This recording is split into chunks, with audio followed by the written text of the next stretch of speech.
Gimenez, um assunto que sempre volta aqui pra gente também é a questão da desilusão que está na juventude hoje em dia pela falta de esperança em emprego, em colocação.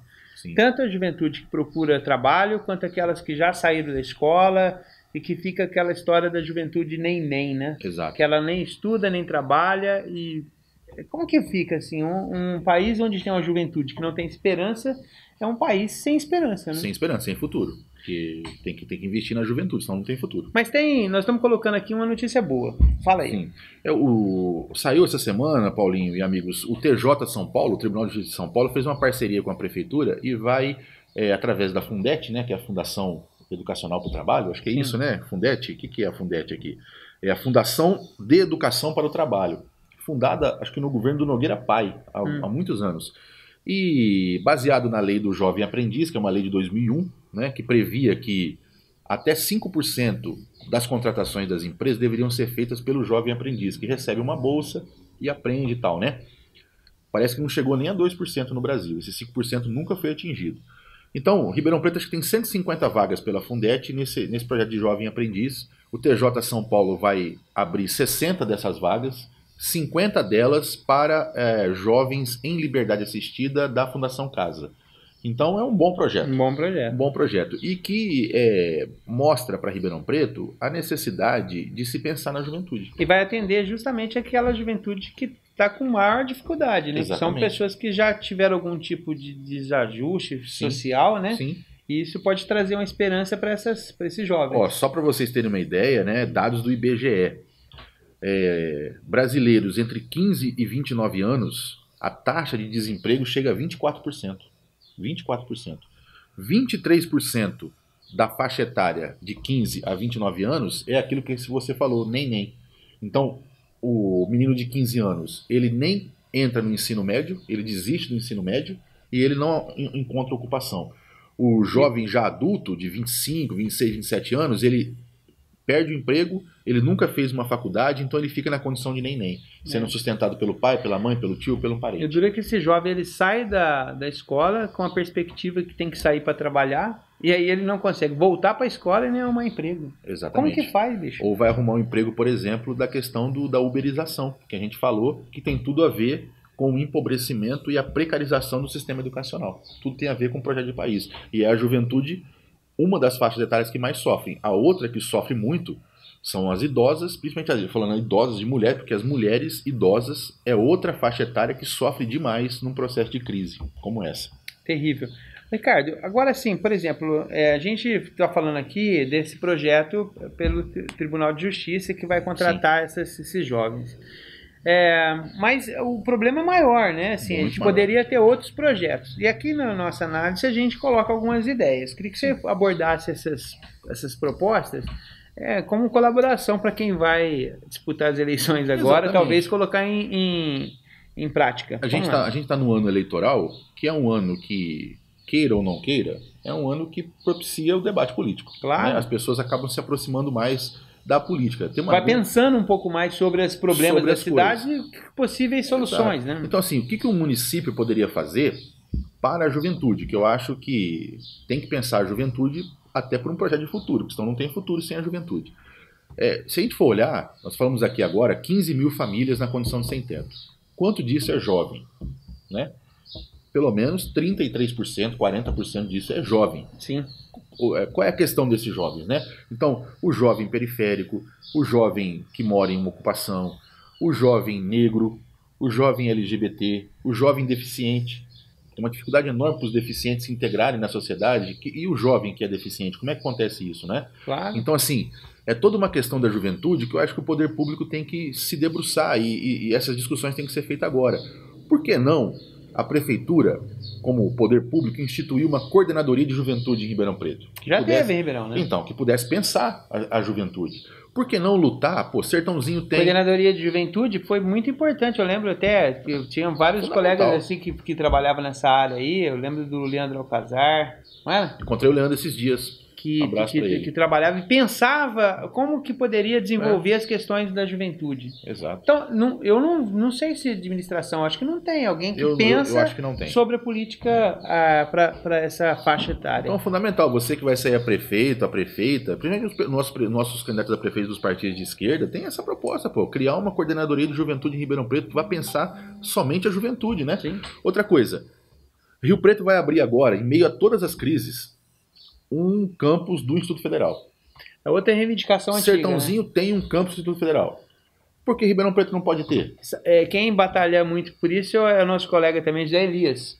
Sim. Zé Elias exatamente. É um grande lutador para que isso aconteça. O Zé também está sempre acompanhando a gente. Aliás, prometi para o Zé que ele viria aqui dar uma entrevista. Vamos combinar. Falar Zé. sobre essa questão do Instituto Federal. Então, trazer uma escola técnica de porte como o Instituto Federal, que nós temos que, inclusive, defender para que não acabe, porque está sendo ameaçado por esse governo. Então tem que ser ampliado e trazido para Ribeirão Preto. Por que não um campus do Instituto Federal, ali onde era a Cianê, ou até melhor, aonde é o Parque Permanente de Exposições, atendendo a Zona Norte. Imagina um campus do IF naquela região. Está basicamente pronto lá. Exatamente. Outra coisa, bolsas para que o jovem periférico, morador de ocupações, de favela ou da própria periferia, possa ganhar uma bolsa no contraturno para desenvolver junto à sua própria comunidade trabalhos na questão educacional e social no contraturno. Isso existiu, por exemplo, nos governos do PT, em nível nacional, né? Que é uma bolsa para o jovem de 18, 19, 20 anos, para que ele, até menos, 15, 16 anos, para que ele no contraturno escolar ou da faculdade promova projetos educacionais ou sociais, obviamente monitorado, na sua própria comunidade, né? Lá dentro da comunidade. Dentro da comunidade. Então, isso tudo, assim, outro projeto, Paulinho, a questão cultural. Não dá para você dissociar juventude de cultura, de arte, né? Então, a gente tem batido na tecla aqui, inclusive os nossos vídeos no YouTube vão falar muito a respeito de praça pública, espaços de Ribeirão Preto, espaços públicos. Por que não ter projetos na prefeitura, pela Secretaria da Cultura, pela Secretaria da Educação ou pela Coordenadoria de Juventude que possa ser criada, para poder fazer esse programa Espaços Abertos para a juventude poder ocupar esses espaços, ocupar praças, ocupar os espaços públicos de Ribeirão com projetos que envolvam a juventude. Tem um outro camarada que é amigo da gente, que é o Eliezer, que parece que está desenvolvendo um projeto desse que a gente poderia procurar. Eu ouvi alguma coisa essa semana pelo Express Cultura, ele estava lá contando sobre esse projeto, eu peguei de relance, a gente poderia conversar com ele, ver o que é que está acontecendo. Porque tem muita coisa de cultura que não chega na base, né? Não chega, as pessoas acabam não tendo acesso à informação, né? E assim, o poder público é fundamental. A gente estava falando sobre a questão tributária, que as entidades patronais elas distorcem o discurso, transformando o imposto em crime e prejudicando a própria população que fica sem atendimento. A questão do papel do Estado também é distorcido. Esse debate também está sendo distorcido. Tem pessoas que precisam do Estado, precisam do SUS, claro que precisam da educação pública, e eles fazem um discurso contra o Estado. Não, eu quero que o Estado acabe, eu quero que diminua o Estado, e eles não conseguem ver que isso é prejuízo para eles próprios. A questão da cultura, olha, Paulo Honório, eu vou aqui, eu não sou especialista em cultura, o Márcio Coelho pode falar, as pessoas que são... não existe projeto cultural de monta que chegue aonde tem que chegar sem o poder público. Sem o poder público planejar, investir, trazer consigo a iniciativa privada, mas fundamentalmente o poder público. Se você acaba com o Estado... E é barato, Se você faz que a Secretaria da Cultura agora... Sabe qual é o orçamento da Secretaria da Cultura, Paulinho? 15 milhões de reais no ano. Sabe por que serve esses 15 milhões de reais? Para manter a Secretaria aberta. Para pagar água, luz, pagar o que tem que fazer para manter aberto. Não tem condição com esse orçamento de fazer nada. Então, assim... Se não tem Estado, se não tem poder público, não tem política pública. E aí não chega na periferia, não chega onde tem que chegar. Então, assim, ao pensar a juventude, eu acho que tudo isso, geração de emprego, educação de qualidade, cultura, entendeu? Para poder o jovem se sentir, Paulo Honório, integrado à cidade e poder fazer aquilo que tem que ser feito, que é abrir o caminho para o jovem traçar, porque ele que é o futuro, né? Você deu vários exemplos aí de como poderia agir o município para poder melhorar pouco o problema da juventude. E o que acontece, na verdade, é que as pessoas começam a criminalizar o jovem. É isso. Por conta dessa falta de atividade que ele tem. Exato. Que, na verdade, é culpa da própria sociedade que não coloca empenho nisso. Só para te dar um dado, assim, que é um dado empírico, mas de qualquer forma, os caras gastam, por exemplo, 15 milhões para fazer uma quadra de futebol que é o valor do orçamento da Secretaria da Cultura, Sim. e faz e deixa ela lá sem nada, sem acontecer.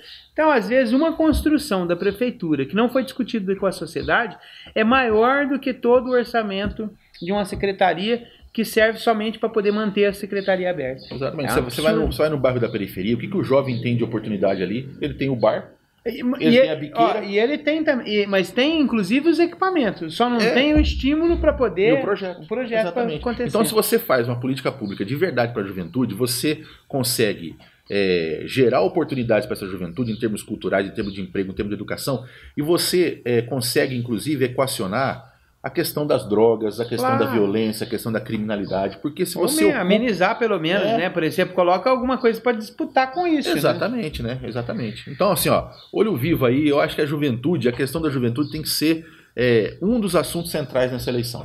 E tem... Eu acho que é fundamental. Ideias tem, né? É só colocar em prática. É só colocar em prática.